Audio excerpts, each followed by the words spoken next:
안녕하세요. 일요마담 돌아왔습니다. 오늘 뉴스와에 대해서 어떤 이야기 했는지 조금 짚어보는 시간을, 정리하는 시간을 갖겠습니다. 조국 법무부 장관이 이제 전 법무부 장관이 됐습니다. 조 전 장관이 사퇴하고 맞은 첫 주말이었습니다.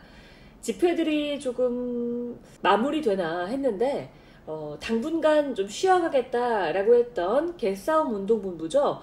개본 같은 경우에는 국회 앞쪽, 그러니까 여의도에서 촛불 집회를 열었습니다. 검찰 개혁에 대해서 검찰 쪽에 가서 이야기를 하는 게 아니라 여의도에 가서 국회에 이제 검찰 개혁에 대한 국회의 움직임을 요구하는 집회를 열었고요. 조 장관이 사퇴했지만 한국당 같은 경우에는 광화문에서 국정대전환 촉구 국민보고대회를 열었습니다. 그러니까 양쪽에서 집회는 역시 열렸지만 서초동에서 여의도로 옮겨간 집회는 공수처 설치, 검찰 개혁 이런 거에 대한 국회의 움직임을 당부를 했고요. 반대 같은 경우에는 이번 정권의 실정 문제, 경제 문제, 민생 문제 이런 걸 따지면서 본질적인 어떤 문제에 대한 규탄을 하는 성격의 집회를 열었습니다. 조 전 장관이라는 쟁점은 어떻게 보면 사라졌지만 이제 조금씩 다른 성격으로 각각의 집회를 열게 된 겁니다. 한국당은 이번에 당협별로 300~400명씩 사람 모아라 라는 공문이 이제 나오면서 좀 논란이 되기도 했는데 당 차원에서 하는 행사기 때문에 당원을 참여 독려하는 건 당연한 일 아니냐라고 이야기를 했습니다. 공수처에 대한 이야기가 각 집회에서 아주 강하게 나왔습니다. 한국당은 공수처 절대 안 돼. 이게 입장이고요. 민주당은 빨리 공수처를 설치해야 한다. 사법개혁안을 빨리 처리하자라는 게 입장이고요.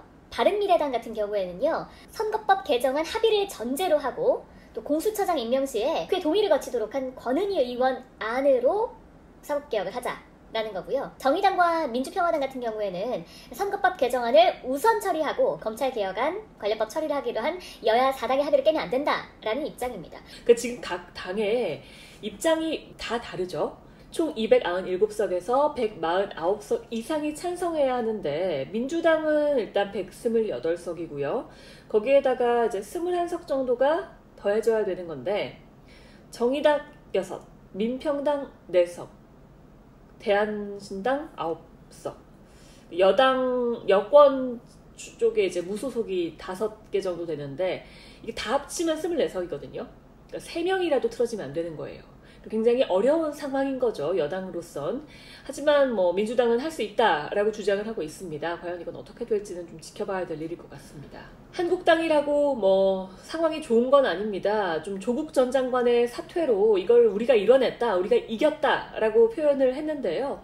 사실상 한국당의 지지율은 높아지지 않았습니다. 중도층이 한국당으로 옮겨가지는 않은 거죠. 한국당이 좀 대안을 내놓지 않고 자꾸 반대만을 하고 있는 거 아닌가라는 이야기가 나오고 있는 이유입니다. 문재인 대통령의 지지율은요, 뭐라고 딱 잘라 말할 수가 없습니다. 리얼미터에서는 올랐고요. 갤럽에서는 떨어지면서 갤럽에서는 40%대가 무너졌다라고 표현을 했고 리얼미터에서는 반등했다라고 표현을 했습니다. 일단 40%대가 무너졌다라는 거에 조금 초점이 많이 모이긴 했는데요. 그래봤자 사실 1%포인트 무너져서 39%인 거거든요. 근데 이거에 이제 초점을 두는 건 그겁니다. 문재인 대통령이 대통령 득표율에 못 미치는 지지율을 얻고 있다라는 거죠. 이건 경제, 민생에 대한 문제 제기다라는 분석이 있습니다. 그러니까 어떤 한 가지 이슈가 끝나고 나서 지지율이 다시 올라갈 것이다, 회복할 것이다 라고 생각할 수는 없다는 겁니다. 경제가 나아지지 않는 한 이 지지율은 더 나아지기는 좀 어려울 것이다 라는 의견이 있었습니다. 조 전 장관 가족 수사에 대한 이야기도 좀 해봤습니다. 그제였죠. 조 전 장관의 부인 정경심 교수가 첫 재판을 가졌습니다. 공판 준비 기일이었는데요.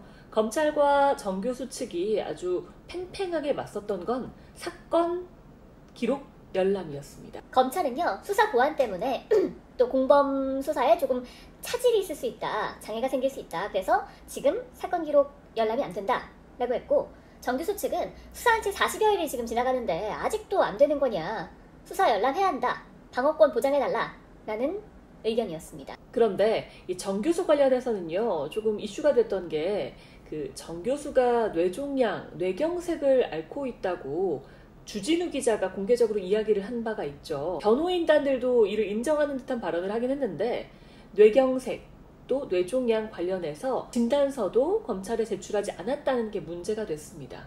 왜 진단서를 내지 않는 거냐? 뇌종양 판정을 받았으면 그걸 찍은 MRI나 CT가 분명히 있을 텐데 이걸 왜 안 내는 거냐라는 거에 대해서 의문을 제기하는 쪽도 있었지만 이렇게 분석하는 쪽도 있었습니다. 검찰을 신뢰하지 않기 때문에 이거를 냈을 경우에 이걸 갖고 또 꼬투리를 잡거나 병원의 이름, 이 의사의 이름까지 공개될 가능성이 있다. 그래서 검찰을 신뢰하지 않기 때문에 검찰에 진단서를 내지 않은 것이다 라는 분석도 있었습니다. 그래서 법원에 낼 것이다 라는 전망도 있었습니다. 또 윤석열 검찰총장 이야기도 했습니다. 이번 국정감사에서요, 윤석열 검찰총장의 발언들이 굉장히 화제가 되고 논란이 되고 후폭풍도 일었습니다. 이철희 의원이 이명박 박근혜 정권과 이번 정권을 비교했을 때 어느 쪽이 좀 중립성이 있다고 생각하냐라고 질문을 하자 윤석열 총장이 MB정부는 좀 쿨했다라고 했어요. 이 쿨했다라는 거는 좀 뒤끝 없었다라는 거잖아요. 이거에 지금 논란이 됐던 겁니다. 사실 윤석열 총장 측에서는요, 다시 해명을 하기로는 이명박 정부 얘기하고 이제 박근혜 정부는 뭐 아실 거고 라고 이야기를 했죠. 그게 이어서 이번 정권까지 이야기를 하려고 했는데 이철희 의원이 말을 끊으면서 중간에 이야기를 못하게 된 거다라고 해명을 하긴 했는데, 이제 국정감사에서 한 이야기는 이명박 정부가 쿨했다라는 거였잖아요. 그렇기 때문에 이거에 대해서 뭐 PD 수첩 PD라든지 또 KBS 전 정연주 사장이라든지 굉장히 반발을 많이 했습니다. 뭐 이거는 뭐 윤 총장 측에서도 해명을 한 상황이니까요. 그렇게 넘어갈 것 같습니다. 그리고 또 한 가지 얘기했던 게 한겨레가 사과하면 고소를 다시 검토해보겠다라고 했거든요. 윤석열 총장이 윤중천 별장에서 접대를 받았다라는 의혹을 제기한 한겨레 보도를 이야기한 건데요. 박지원 의원이 고소는 조금 취하는 게 낫지 않겠느냐라고 이야기를 하니까 똑같이 사과를 하면 검토를 해보겠다라고 정도로 이야기를 했습니다. 사실 여당으로서는 조금 입장이 곤란할 것도 같아요. 그동안 가짜뉴스와의 전쟁을 이야기했기 때문에 가짜뉴스 나쁘다 라고 이야기하다가 이런 부분에 대해서는 고소를 좀 취해야 되지 않겠냐, 이야기를 그렇게 하기도 조금 민망하지 않을까. 일단 재밌는 건 석 달 전에 윤 총장의 인사청문회 때와 비교했을 때 여야의 입장이 완전히 정반대가 됐다는 거였습니다. 바른미래당 이야기를 아주 짧게 해봤습니다. 안철수 전 대표 비하 관련해서 이제 이준석 의원이요, 바른미래당으로부터 직위 해제를 통보받았습니다. 최고위원직과 서울 노원병 지역위원장 자리를 박탈을 당한 건데요. 이에 대해서 이 의원은 상당히 크게 반발을 했습니다. 지난 윤리위에서 징계를 안 하기로 했는데 손 대표가 다시 선임한 윤리위원장이 징계 논의를 한 건 좀 비상식적인 일 아니냐라고 주장을 했는데요. 이에 손 대표도 한마디 했습니다. 갈 테면 가라, 갈 테면 가라, 버럭 했습니다. 분열 획책 마라, 패거리 정치로 우리 정치가 추악해지고 있다라고 했는데요. 하태경 의원 같은 경우에는 손학규 대표가 바른미래당을 말아먹는다라고 아주 강하게 얘기하기도 했습니다. 이 당 그대로 갈 수는 없을 것 같죠? 분명히 나뉠 것 같은데 이게 이게 둘로 나뉠지, 셋으로 나뉠지, 넷으로 나뉠지. 유승민 바른미래당 비상행동 대표는 한국당 낡은 집을 좀 허물고 만나자고 하면 만날 것이다 라는 취지의 이야기를 했거든요. 과연 이런 만남들은 빠르게 이루어질지, 바른미래당의 미래는 어떻게 될지 한번 지켜봐야 될 것 같습니다. 오늘은 조국 전 장관 사퇴 후에 맞은 첫 주말에서 어떤 내용들이 더 이슈가 되고 있는지, 또 조 전 장관 가족 수사 관련한 이야기도 좀 해봤고요. 바른미래당 이야기까지 해봤습니다. 다음 주에 또 뵙겠습니다. 안녕히 계세요.